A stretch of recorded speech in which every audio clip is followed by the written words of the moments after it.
in China podcast with me, Christina Kohler-Coluccia from Woodburn Accountants and Advisors. Our daily episodes on solving your China and Hong Kong business pain points are there to help leaders, managers, and entrepreneurs with the daily struggles they may be facing while setting up and operating in China and/or Hong Kong. We look at corporate administrative battles such as tax planning, incorporation, accounting, human resource, and labor, as well as cultural and language nuances that may make a daily business life hard. Our goal is to leave you with solutions at your fingertips. I hope you enjoy the episode. Welcome back to another episode. Today we're going to be looking at China offshore companies that can present hidden risks to foreign investors. Foreign investors looking to expand their businesses in China may consider using offshore companies, a practice popular among businesses and individuals.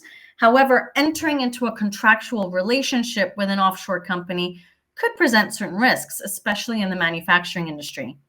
When entering into a manufacturing agreement, a binding contract should be drawn up with the company which is actually producing the goods. In some cases, an offshore company owns a Chinese corporate entity, which in turn owns the manufacturing facility in China that will make the products. This type of structure won't protect the interests of a foreign party if problems arise. It is really important to be able to confirm the existence of an offshore company before doing business. But some offshore jurisdictions do not provide such information in a timely manner. Though some jurisdictions will provide this information free online in just a few seconds, others could take much longer and require payment. In Hong Kong, there is no charge for confirming that a company exists, but the search may take long because the company's registry now requires identification details to log in.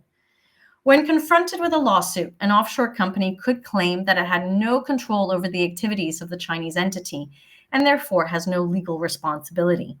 It is common that the offshore company's management consists of someone who serves as director, who may never have been in China or dealt with the factory in question. Now, faced with the possibility of legal trouble, the corporate structure could be changed so that the offshore company no longer owns the China factory or has dissolved completely. At that point, the offshore company becomes completely irrelevant. And in this case, the offshore entity was simply being used as a facade. An offshore company that claims to be a manufacturer in China may be a sign of trouble. Someone who actually runs a factory in China will have no choice but to form a corporate entity, even if it is overlaid by a Hong Kong or offshore company. It is easier and cheaper for an intermediary taking orders and passing them to Chinese factories to set up an offshore operation than to create a proper corporation in China. When choosing manufacturers in China, offshore corporate entities could raise or should raise immediate red flags.